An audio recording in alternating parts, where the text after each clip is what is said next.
नमस्कार दोस्तों, वेलकम। स्वागत है एक बार फिर से आप सभी का आरएस जंक्शन पर। मैं हूं घनश्याम शर्मा और हिस्ट्री आंसर राइटिंग के लिए आज मैं ये कक्षा लेकर आया हूं आप सभी के लिए।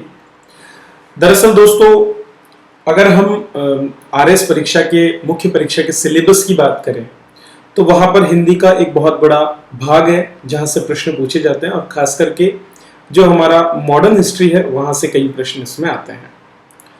अब धीरे धीरे ये रुझान देखा जा रहा है कि पिछले कुछ समय से जो मॉडर्न हिस्ट्री है उसके प्रश्न जो है थोड़े से विश्लेषणात्मक ज्यादा होते जा रहे हैं और वहां पर आपको तथ्यों को रटने की बजाय चीजों को समझने की आवश्यकता पड़ती है। लेकिन उससे पहले सबसे बड़ी चीज जो है वो है प्रश्न में क्या पूछा जा रहा है उसे समझना।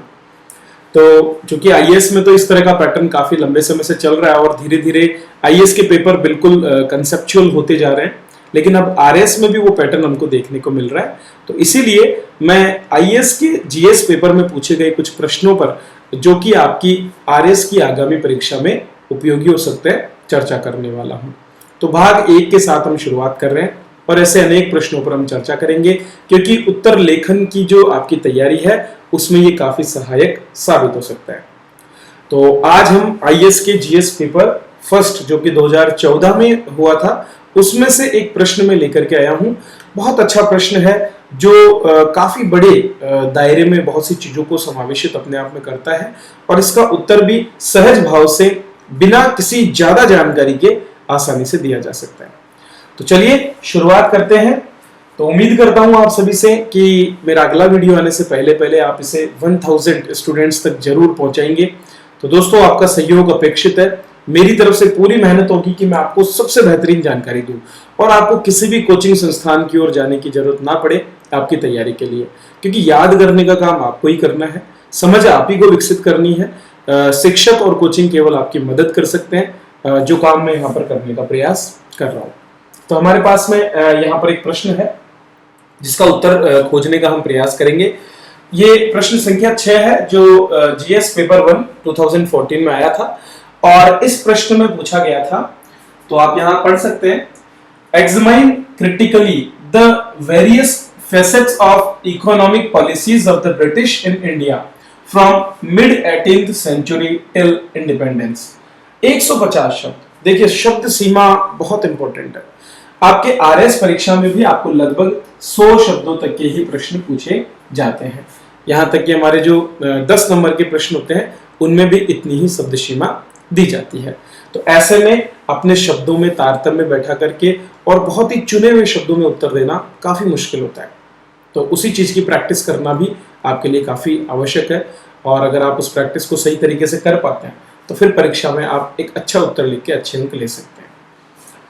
हिंदी में पढ़े तो 18वीं शताब्दी के मध्य से स्वतंत्रता तक। तो ये तो है कालखंड, जिस कालखंड के बारे में आपको चर्चा करनी है। क्या है? 18वीं शताब्दी के मध्य से स्वतंत्रता तक का 200 सालों का जो काल है उसके मध्य भारत में अंग्रेजों की जो आर्थिक नीतियां हैं उसके जो विभिन्न पक्ष हैं, मतलब अंग्रेजों की आर्थिक नीति कोई शुरुआत से लेकर अंत तक एक जैसी तो रही नहीं, उसमें लगातार समय के अनुसार परिवर्तन देखे गए और उसने अलग अलग समय में अलग अलग तरह से भारत में आर्थिक नीतियों को लागू किया।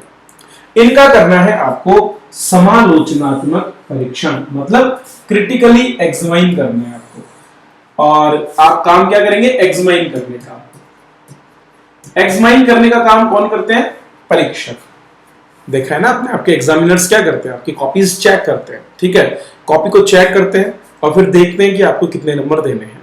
तो आपको भी बस इस सेंटेंस को देखना है, ठीक है, इसको क्रिटिकली अर्थात आलोचनात्मक रूप में, अर्थात जब हम समालोचनात्मक या आलोचनात्मक की बात करते हैं तो थोड़ा सा हमारा नकारात्मक स्तर की ओर रुझान ज्यादा रहता है, मतलब उसके जो नकारात्मक प्रभाव है उनको दर्शाते हुए हम जो है परीक्षण करने का प्रयास करते हैं, ठीक है। लेकिन समालोचनात्मक परीक्षण में आपको दोनों ही पक्षों पर ध्यान देना पड़ता है, लेकिन ज्यादा मात्रा नकारात्मक पक्षों की ओर ही होती है कि संबंधित सेंटेंस में कौन कौन से नकारात्मक तथ्य छिपे हुए हैं।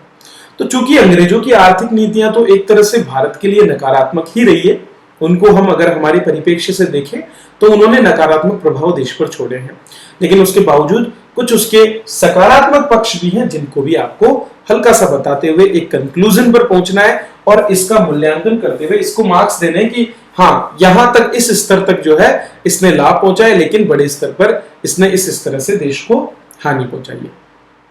तो चाहे तो आप इसका उत्तर डायरेक्टली भी लिख देते, भाई ये नीतियां थी, हमारे यहां से धन की निकासी की गई, देश में जो है अनौद्योगिकीकरण बढ़ा, कृषि का व्यवसायीकरण हुआ, ठीक है, ग्रामीण समाज बिखर गया, वहां पर भूमिहर के जो मजदूर हैं उनकी संख्या बढ़ी, ये सब आप लिख सकते थे।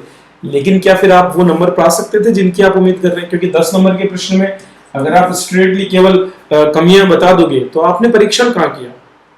तो परीक्षण वाले प्रश्न जो है ना, वो हमेशा ये चाहते हैं कि आप अपना दिमाग लगा करके और ये बता पाए कि कहां कैसी कमियां हैं और उनमें से कौन बेहतर है। तो परीक्षण करना है आपको, आपको जांचना है कि ये जो पंक्ति है ये कितनी सटीक है, और इस पंक्ति को आपको जायज ठहराना भी है कि हाँ भाई ये चीजें हैं इससे जुड़ी हुई जिन पर हमें फोकस करना है इस प्रश्न का उत्तर देते हुए। ठीक है, तो चलिए शुरुआत करते हैं। अब इस प्रश्न को देख करके कहीं से किसी को कुछ याद आ रहा है? आना चाहिए आपको एक चीज याद, और वो है भारत में उपनिवेशवाद की शुरुआत।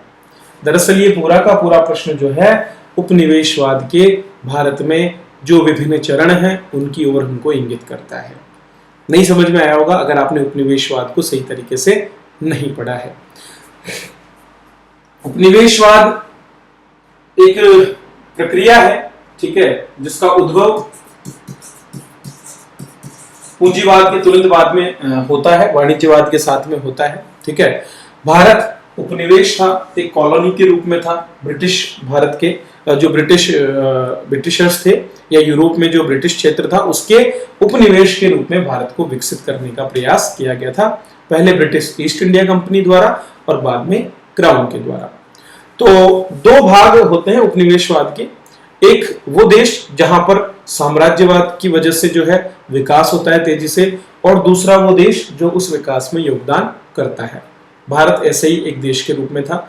भारत का जो धन था, भारत का जो उत्पादन था, उसका प्रयोग औद्योगिकीकरण जो कि ब्रिटेन में हो रहा था उसको बढ़ावा देने के लिए किया जा रहा था, और भारत में धीरे धीरे उपनिवेशवाद का विकास हो रहा था। इस उपनिवेशवाद को लेकर के विद्वानों ने बहुत से चरण बताए हैं, और इन चरणों को हम 3 रूपों में पढ़ते हैं, और यही 3 पहलू हैं, यही 3 अलग अलग मौके हैं जब आर्थिक नीतियों में बदलाव किया गया।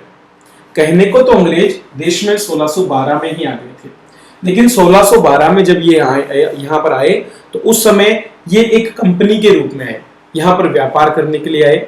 इन्होंने व्यापारिक अधिकार जो है मांगे। धीरे धीरे इन्होंने भारतीय राजनीति में अपने वर्चस्व को स्थापित किया। तो मुगल साम्राज्य में जो फूट थी या जो मुगल साम्राज्य का जो पतन हो रहा था, इसका इन्होंने लाभ उठाया। उस पतन का लाभ उठा करके धीरे धीरे इन्होंने बंगाल और उसी समय अवध और इन क्षेत्रों के दीवानी अधिकार प्राप्त किए। इसके बाद इन्होंने युद्धों के माध्यम से अपने जितने भी प्रतिद्वंदी थे उनको नष्ट किया, और धीरे धीरे पूरे संपूर्ण भारत पर अपना प्रभुत्व जमाया। तो आने को तो 1612 में आ गए, लेकिन भारतीय राजनीति और अर्थव्यवस्था में इनका हस्तक्षेप शुरू हुआ 1757 में। तो हम कह रहे हैं कि आर्थिक नीतियों के बारे में चर्चा करनी है। ठीक है, अब आर्थिक नीतियों पर चर्चा करनी तो तभी करोगे जब आपके पास में उन नीतियों से जुड़े अधिकार हो। तो ये अधिकार आते हैं 1757 के प्लासी के युद्ध के बाद। प्लासी के युद्ध के माध्यम से जो है बंगाल के दीवानी अधिकार जो है किसके पास आ गए? कंपनी के पास में। तो कंपनी के पास में आय का एक अतिरिक्त सोर्स यहां से आया, और फिर कंपनी ने अपनी नीतियों को यहां पर लागू करना धीरे धीरे शुरू किया था। तो 3 चरणों में हम इसे पढ़ते हैं। पहले चरण को हम, अच्छा ये तीनों चरण पता है किसके हैं? ये तीनों चरण उपनिवेशवाद के चरण हैं। आप जब उपनिवेशवाद पढ़ते हैं तो वहां पर हम इन तीनों चरणों को पढ़ते हैं, क्योंकि उपनिवेश बनने की शुरुआत 1757 से हुई जब राजनीतिक अधिकार मिले शुरुआती, और इसकी समाप्ति होती है हमारी स्वतंत्रता तक। तो हम जब स्वतंत्र हुए तब तक हम जो है एक उपनिवेश के रूप में स्थित थे। तो पहला चरण एकाधिपत्य, व्यापार तथा प्रत्यक्ष विनियोग का काल कहलाता है 1757 से 1813। 1813 का जो चार्टर एक्ट पारित किया गया था, जिसके बाद सभी ब्रिटिश कंपनियों को भारत में व्यापार करने की अनुमति दी गई थी, तब तक हमारा पहला काल चलता है। फिर दूसरा काल 1813 से लेकर के 1860 तक चलता है। ठीक है, जब तक कि क्राउन के अधीन हमारा भारत नहीं चला गया। इस काल को हम मुक्त व्यापार का काल कहते हैं, जो एडम स्मिथ के लेसर फेयर के सिद्धांत पर आधारित था। हालांकि पूर्णतया भी नहीं था, क्योंकि मुक्त व्यापार का मतलब है दोनों तरफ से खुला व्यापार होना, लेकिन इसमें केवल ब्रिटिश व्यापार को ही मुक्त किया गया था, भारतीय व्यापार पर बहुत से प्रतिबंध लादे गए थे। और तीसरा, विदेशी लागत और अंतरराष्ट्रीय प्रतिस्पर्धा का युग, मतलब जब बहुत से अलग अलग देशों में नव उपनिवेशवाद देखा गया और बहुत से देशों ने जो है प्रतिस्पर्धा करना शुरू किया, तो भारत में उन्होंने बड़ी मात्रा में भारतीय पूंजी को ही निवेश करना शुरू किया, जिसके बदले में हमें जो है कर्जे के रूप में उन्होंने पूंजी प्रदान की, जिसका उपयोग उन्होंने अपने ही साम्राज्य को मजबूत करने में किया था। तो ये 3 काल है। मैं उत्तर कैसे लिखना है वो लास्ट में बताऊंगा फाइनली आपको, कि किस तरह से आपको उत्तर लिखना है। पहले हमें समझ लें, क्योंकि आंसर राइटिंग अगर कर रहे हैं तो साथ में एक टॉपिक भी हमारा पूरा होना चाहिए। तो भारत में ब्रिटिश आर्थिक नीतियां कैसे रही, उसके बारे में हम पूरी की पूरी जानकारी इस कक्षा में लेंगे। तो सबसे पहले हम पहले चरण की बात कर लेते हैं। पहले चरण को हमने नाम दिया है एकाधिपत्य व्यापार तथा प्रत्यक्ष विनियोग का काल। चलिए इस पर बात करते हैं, लेकिन उससे पहले हम ये जान लेते हैं कि जब कंपनी भारत में आई और भारत में धीरे धीरे उसने अपना प्रसार करना शुरू किया, तो उसके उद्देश्य क्या रहे। सीधी सी बात है, उद्देश्यों में जो कंपनी के उद्देश्य हैं वो क्या क्या हैं। तो कंपनी का पहला उद्देश्य है व्यापार पर एकाधिकार जताना, अर्थात आप सभी जानते हैं कि मुगल साम्राज्य जो है उसका व्यापार बहुत से देशों के साथ में था, और ब्रिटेन के साथ भी जो है व्यापार की शुरुआत हो चुकी थी। अन्य बहुत सी कंपनियां थी जिनके साथ में हमारा व्यापार होता था। भारत बड़ी मात्रा में कपड़ों का और मसालों का जो है निर्यात यहाँ से लोगों को करता था, जिसके बदले में सोना और चांदी हमारे देश में आते थे। ठीक है, तो अब बहुत सी कंपनियां आ चुकी थी, पुर्तगाली आ गए, ठीक है, धीरे धीरे फ्रांसीसी आए। तो ये जितने भी बाहरी कंपनियां आ रही थी उनका ब्रिटिश साम्राज्य के साथ प्रतिस्पर्धा थी, क्योंकि जैसे ब्रिटिशर्स यहां से चाय और अन्य उत्पादों को लेकर जाते थे, उसी तरह से बाकी कंपनियां भी वही काम कर रही थी। तो ऐसे में उसे उनसे प्रतिस्पर्धा करनी पड़ती थी। इस प्रतिस्पर्धा को खत्म करने के लिए, व्यापार पर एकाधिकार करने के लिए ब्रिटिश ईस्ट इंडिया कंपनी ने युद्धों का सहारा लिया, और मुगल साम्राज्य के पतन का फायदा उठाते हुए संधियों के माध्यम से और युद्धों के माध्यम से उसने धीरे धीरे अपने सभी प्रतिद्वंदियों को नष्ट कर दिया। तो पहला लक्ष्य तो उसने इस तरह से पूरा किया। दूसरा लक्ष्य जो था, दूसरा लक्ष्य क्या रहा कंपनी का? कंपनी का दूसरा लक्ष्य यह था भारत में राजनीतिक प्रभुत्व प्राप्त करना।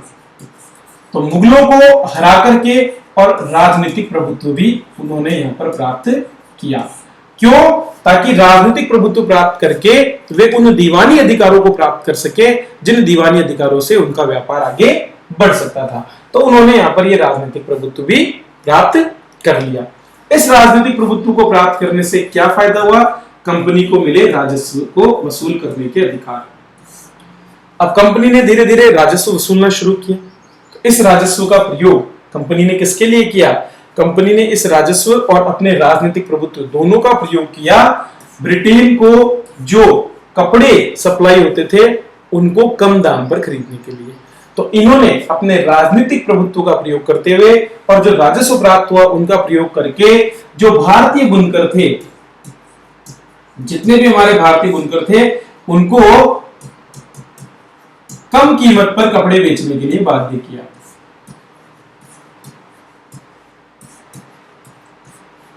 तो बुनकरों को कम कीमत पर सामान बेचने के लिए इन्होंने बाध्य करना शुरू कर दिया। इससे क्या हुआ? बुनकरों को मजबूरन अपनी उत्पादों को कम दामों पर बेचना पड़ा। अब देखिए, कोई भी कंपनी जब लाभ कमाना चाहती है ना, तो वो दो काम कर सकती है। या तो वो अपने जिस ग्राहक को चीज बेच रही है उसको महंगे दामों पर बेचे, या जहां से वो खरीद रही है वहां से सस्ता खरीदे। तो एक तो कंपनी के राजस्व प्राप्ति के साथ ही कंपनी का ये कि उसे बाहर से पहले सोना चांदी लाना पड़ता था, वो कम हो गया। और दूसरा, उसको अब राजनीतिक प्रभुत्व मिल गया, इसलिए उसने दादागिरी के साथ में क्या किया? बुनकरों से कम कीमत पर कपड़े खरीदना शुरू कर दिया। तो ये दोनों के दोनों काम जो है इस पहले चरण में हुए। इसके लिए कंपनी को कोई विशेष बदलाव भारतीय व्यवस्था में करने की आवश्यकता नहीं पड़ी। केवल अपने राजस्व की प्राप्ति के लिए उसने कुछ भूमि से जुड़े हुए मामले देखे और बंदोबस्त किए। ठीक है, जैसे कि स्थायी बंदोबस्त, उसके बाद में रैयतवाड़ी बंदोबस्त और महल बंदोबस्त। तो ये जो भूमि कानून उसने लाए या भूमि के लिए जो बंदोबस्त उसने किए, वो एकमात्र उसका किया हुआ कार्य इस समय का था, क्योंकि उसे अपने राजस्व को सुनिश्चित करना था कि बड़ी मात्रा में कंपनी अपना राजस्व प्राप्त कर सके। तो कंपनी क्या करती थी, कंपनी यहीं से राजस्व वसूलती और उस राजस्व से कपड़े खरीदती और इन कपड़ों को विदेश में महंगे दामों पर बेच करके मुनाफा अर्जित करती थी। इसीलिए हम इसे बोल रहे हैं प्रत्यक्ष विनियोग का काल, जहां पर पैसे को सीधा सीधा जो है कहां भेजा जा रहा था, इंग्लैंड भेजा जा रहा था वस्तुओं के रूप में। तो पहले चरण में यही जो है गतिविधियां देखने को हमको मिलती है। इसे एकाधिपत्य व्यापार क्यों बोलते हैं, क्योंकि यहां पर इस चरण में कंपनी का कोई कंपटीशन हमको देखने को नहीं मिलता, किसी तरह के किसी कंपटीशन को हमें यहां पर देखने को नहीं मिलता है। ठीक है, तो कोई जरूरत भी नहीं थी कंपनी को, किसी तरह के बदलाव करने की कोई जरूरत नहीं थी, उसका काम आसानी से हो रहा था। बने बनाए बिचौलिए उसने बैठा दिए बंदोबस्त करके, और वो बिचौलिए ही उसका काम कर रहे थे। परिवहन, न्यायिक व्यवस्था, संचार, कृषि, किसी तरह की कोई आवश्यकता नहीं थी कि वो कुछ बदलाव करे, क्योंकि उसे यहां पर राजस्व मिल रहा था। इसके बाद में शुरू होती है हमारी दूसरी जो है अवस्था, और ये दूसरी अवस्था कहलाती है मुक्त व्यापार का काल। दरअसल दोस्तों 1775 में एडम स्मिथ ने एक पुस्तक लिखी।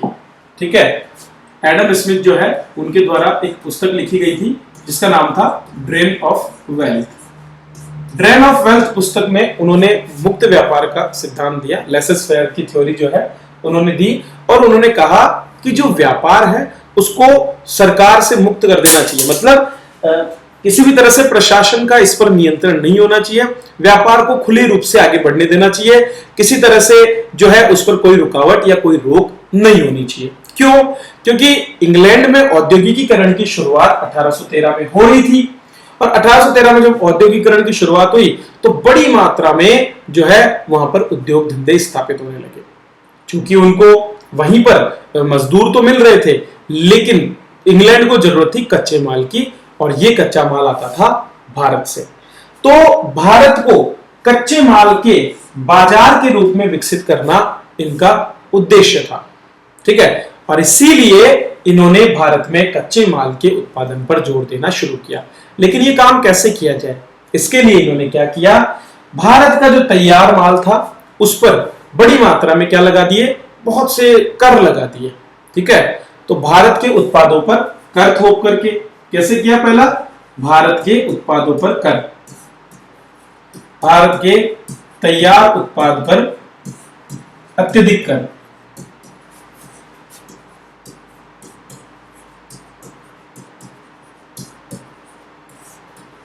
यहां तक ये कहा जाता है कि इस समय यदि कोई ब्रिटिश महिला भारत में बने रुमाल का भी प्रयोग कर लेती थी तो उसको लगभग 200 यूरो तक का जो है दंड देना पड़ता था। तो भारतीय उत्पादों को रोकने के लिए इन्होंने पहला काम तो ये किया कि भारत के जितने भी उत्पाद थे उन पर अत्यधिक कर लगा दिए गए। ठीक है, निर्यात कर, मतलब हमारा तैयार माल जो है उस पर निर्यात कर लगा दिए गए, और आयात पर से करों को हटा दिया गया। आयात जो होता था, आयात पर से करों को हटा दिया गया। क्यों? क्योंकि उनकी फैक्ट्रियों में जो भी माल बन रहा था उसे उन्हें खपाना था, लेकिन इसकी खपत इंग्लैंड में नहीं हो सकती थी, क्योंकि इंग्लैंड में मजदूर वर्ग था जो दिन रात काम कर रहा था, तो वो तो इसका उपयोग नहीं कर सकता था, क्योंकि उसके पास भी इतना पैसा नहीं था। इसलिए उन्होंने जो है बड़े बाजार ढूंढना शुरू किया, और भारत जैसे देश में उसने जो है अपने व्यापार को बढ़ाना शुरू किया, और इसीलिए उसको करनी पड़ी संचार और परिवहन की व्यवस्था। संचार व परिवहन की व्यवस्था। क्यों? क्योंकि संचार और परिवहन होगा तभी तो ज्यादा लोगों तक पहुंच होगी। ठीक है, तो कम्युनिकेशन और ट्रांसपोर्टेशन दोनों चीजों को इसने बढ़ाने का काम किया। रेलवे आया 1853 में, आप देखते हैं बड़ी मात्रा में। ठीक है, 1832 में पहली हमारी ट्रेन चलती है। उसके बाद में 1860 आते आते हमारा जो डाक सेवा है उसको भी इन्होंने स्थापित कर दिया, और हर प्रकार से उन्होंने कोशिश की कि कैसे भी करके हमारे माल को ज्यादा से ज्यादा लोगों तक पहुंचाया जा सके। तो यहां पर यह परिवर्तन इन्होंने किया। अब धीरे धीरे जो ब्रिटेन है उसके व्यापार का या वस्त्र निर्यात का जो लगभग 5वां हिस्सा जो है ना वो भारत को आने लगा। ठीक है, और भारत से इसके बदले में बड़ी मात्रा में धन ब्रिटेन की ओर जाने लगा। तो यह है दूसरी अवस्था। तो पहली अवस्था में तो जहां पर केवल और केवल राजस्व वसूली की, बुनकरों से कच्चा माल लिया, ठीक है, और उसके साथ साथ बंदोबस्त किए गए भूमि के ताकि राजस्व को वसूल किया जा सके। आर्थिक रूप से यही नीति उन्होंने लागू की। दूसरी अवस्था में उन्होंने मुक्त व्यापार को बढ़ावा दिया, लेकिन ये मुक्त व्यापार एक तरफा था, क्योंकि उन्होंने केवल ब्रिटिश व्यापार को मुक्त किया, भारतीय व्यापार पर अत्यधिक कर लगाकर इसके हतोत्साहित करने का प्रयास इन्होंने किया। अब जब भारत के तैयार माल पर इन्होंने कर लगाना शुरू किया तो इसके क्या परिणाम निकले? भाई, अगर आप मान लीजिए किसी चीज का उत्पादन कर रहे हैं और उस चीज को बड़े महंगे टैक्सेस के साथ में सरकार जो है आगे जाने देती है, तो आपका उत्पाद बिकेगा नहीं, और बिकेगा नहीं तो फिर आप उत्पादन ही क्यों करोगे? और जब आप उत्पादन नहीं करोगे तो आप बेरोजगार हो जाओगे। तो देश में भी यही स्थिति देखने को मिली। बड़ी मात्रा में लोग बेरोजगार होने लगे और उन्होंने जो हाथ उद्योग थे उनको छोड़ करके कृषि जैसे क्षेत्रों की ओर जाना शुरू किया। अब चूंकि कृषि क्षेत्र से कच्चे माल की उत्पत्ति होती थी, तो कृषि में मजदूरों की संख्या बढ़ने लगी। अब मजदूरों की संख्या बढ़ेगी तो जो मजदूरी है वो कम हो जाएगी। तो कम मजदूरी के अंदर इन्होंने केवल वो चीजें जिनसे कि ब्रिटेन को लाभ हो या जो कच्चे माल के रूप में प्रयोग हो, उनको जो है उत्पादित करवाना शुरू किया इसके अगले चरण में, मतलब कि तीसरी अवस्था में। तो जैसा मैंने आपको बताया था कि मुक्त व्यापार के काल के बाद में तीसरी अवस्था आती है, जिसे हम विदेशी लागत और अंतरराष्ट्रीय प्रतिस्पर्धा का युग कहते हैं। तो दो समस्याएं इस काल में आते आते ब्रिटेन के सामने आई। पहली तो ये कि अभी तक जिस क्षेत्र तक उन्होंने पहुंच बनाई थी वो उनके लिए कम पड़ने लगा, क्योंकि उत्पादन वहां पर बहुत ज्यादा मात्रा में बढ़ गया था। अब ऐसी परिस्थिति में चूंकि औद्योगिकरण बहुत तीव्र हो गया और ब्रिटेन की जो सर्वोच्चता थी वो कम हो गई, विश्व में बहुत से बाजार जो है अब धीरे धीरे और भी देशों ने जो है कब्जा उन पर कर लिया। तो ऐसी परिस्थिति में एक तो कच्चे माल के लिए और दूसरा बाजार के लिए, दोनों के लिए ही संघर्ष देशों के बीच होने लगा। और इसका फायदा उठाने के लिए ब्रिटेन ने क्या किया? ब्रिटेन ने पहले तो जो परिवहन के साधन हैं उनको और अधिक बढ़ाने का प्रयास किया, और इसीलिए रेलवे क्षेत्र में भारी भरकम निवेश जो है शुरू हुआ। लेकिन ये निवेश कहां से आ रहा था? दरअसल भारत से ही कमाया गया जो पैसा था, उसी पैसे को जो है रेलवे के रूप में कर्ज पे दिया जा रहा था भारत को। मतलब हमारे लिए जो पटरियां भी आती थी ना, वो भी इंग्लैंड से मंगाई जाती थी। मतलब हमारे देश में पटरियां नहीं बनती थी, वो भी इंग्लैंड से मंगाई जाती, और उसके बदले में उसे एज ए कर्ज हमें दिया जाता था, जिसे बाद में हमें चुकाना होता था। तो उसकी वसूली धीरे धीरे धीरे ब्रिटेन हमसे करता रहता। इसके अलावा बहुत से जो अधिकारी और जो सेना का खर्च और बाकी व्यय है उनको भी भारत पर ही थोपा गया। कारखाने स्थापित किए गए, ठीक है, लेकिन ज्यादातर कारखाने जो है वो ब्रिटिशर्स के अधीन ही थे शुरुआती दौर के। जहाज रानी जो है उसको स्थापित किया गया, बैंकिंग सेक्टर को यहां पर स्थापित किया गया। ये सारे के सारे सेक्टर्स में जो है निवेश शुरू हुआ। निवेश करने वाले अधिकतर विदेशी लोग हुआ करते थे और उन लोगों ने ही ज्यादातर चीजों पर कब्जा कर रखा था। हालांकि इस कालखंड में एक थोड़ा सा पॉजिटिव काम यह भी होता है कि भारत में पहली बार औद्योगिकीकरण की ओर हम बढ़ते हैं, बहुत ही निचले लेवल पर। कैसे? 1833 में पहली एक मिल जो है उसकी स्थापना हुई हमारे भारत में, बंगाल क्षेत्र में, और शुरुआती दौर में जूट और जो कपड़ा है उसी उद्योग का जो है यहाँ पर स्थापनाएं हुई, क्योंकि कोई भी निवेश हमारे इस्पात क्षेत्र में, लौह इस्पात उद्योगों में या ऐसे उद्योगों में नहीं था जिनकी वजह से देश में औद्योगिक उन्नति होती। तो एक तरह से विऔद्योगिकरण जो दूसरे काल में हुआ था वो इस काल में भी आगे बढ़ता रहा, लेकिन सरकार ने अपने प्रशासन में, परिवहन क्षेत्र में, संचार क्षेत्र में और सैन्य क्षेत्र में बहुत सा निवेश यहाँ पर किया। तो इसकी भी वजह से बहुत से प्रभाव हमको देखने को मिलते हैं। ठीक है, चलिए, ये 3 चरण रहे। अब भारत में बाद में जाकर के जब 20वीं सदी की शुरुआत होती है, उसके बाद में विभिन्न उद्योगों की शुरुआत होती है, जैसे कि लौह इस्पात उद्योग हमारे लगभग 1820 के करीब, 1920 के करीब आते हैं। इसी तरह से अन्य बड़े उद्योग जो है उनकी भी स्थापना धीरे धीरे यहाँ पर होती है, लेकिन वो बहुत ही देर से होती है, जब तक तो अंग्रेजों का काल ही खत्म होने वाला होता है। तो ये तो है जो घटनाक्रम हुआ, ठीक है। अब हमारा प्रश्न क्या था, हम प्रश्न की तरफ चलते हैं एक बार फटाफट से। प्रश्न था कि 18वीं शताब्दी के मध्य से स्वतंत्रता तक भारत में अंग्रेजों की आर्थिक नीतियों के विभिन्न पक्षों का समालोचनात्मक परीक्षण कीजिए। आपको करना क्या है, आपको यह दर्शाना है कि अंग्रेजों के आने के बाद में 1757 के काल से लेकर के और स्वतंत्रता तक 3 चरणों में आर्थिक नीतियों को लागू करने का प्रयास किया गया। पहला चरण बताते हुए आप सीधा सीधा उसमें बताएं कि इस चरण में किस तरह से अंग्रेजों को राजस्व संबंधी अधिकार मिले और इसके लिए उन्होंने भूमि बंदोबस्त जैसे कार्य अपनी ओर से किए। ठीक है, शुरुआती दौर में बस ये जो राजस्व उनको प्राप्त हुआ उस राजस्व से उन्होंने व्यापार हेतु कम कीमतों पर बुनकरों से कपड़ा लेना शुरू किया। इसकी वजह से क्या हुआ, इसकी वजह से जो बुनकर हैं वे हतोत्साहित हुए और भारत में जो है जो हमारे स्थानीय उद्योग थे उनमें क्या हुआ, उनमें गिरावट देखने को हमको मिली, मतलब अनौद्योगिकीकरण की समस्या हमको देखने को यहाँ पर मिलती है। तो ये हो गया पहलू जो उसका परीक्षण हम कर रहे हैं ना कि समालोचनात्मक। तो पक्ष क्या है कि उन्होंने इस तरह से एक्ट किए और उनका क्या क्या प्रभाव रहा। दूसरा, जो बंदोबस्त किए गए उन बंदोबस्त की वजह से बिचौलियों की समस्या उत्पन्न हुई जिनसे भारतीय जनता का आर्थिक शोषण और अधिक बढ़ा और भारत से वेल्थ का ड्रेनेज होना शुरू हुआ। ये पहले चरण में प्रभाव देखिए। दूसरे चरण में जो है क्या हुआ, दूसरे चरण में मुक्त व्यापार का काल आया जब सभी कंपनियों के लिए व्यापार को खोल दिया गया ताकि ब्रिटेन की औद्योगिक क्रांति को सपोर्ट किया जा सके। इस दौरान क्या हुआ, जब इस तरह का कार्य करने लगे तो उन्होंने कच्चे माल के उत्पादन पर ज्यादा जोर दिया। तो भारतीय कृषि में जो पहले खाद्य पदार्थों का उत्पादन ज्यादा था उसके बजाय कृषि का व्यवसायीकरण हुआ और बहुत सी जैसे कि जूट हो गया, नील हो गया, चाय हो गया, इन सभी चीजों को जो है उत्पादन करना शुरू किया। हालांकि इस उत्पादन को भी जबरन और जो है कम दरों पर भारत में किया गया और भारतीय उद्योग धंधे जो थे उनका समूल रूप से यहाँ पर नाश हो गया।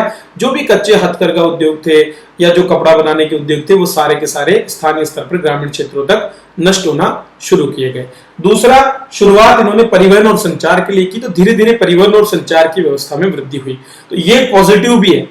ठीक है, अगर वो पहुंच बनाना चाहते हैं तो उन्होंने परिवहन और संचार को तो स्थापित किया, तो निश्चित रूप से उससे एक सकारात्मक कदम था। लेकिन जो नकारात्मक कदम रहा उस पर हमें ज्यादा फोकस यहाँ पर करना है। ठीक है, चलिए तीसरे चरण में क्या हुआ।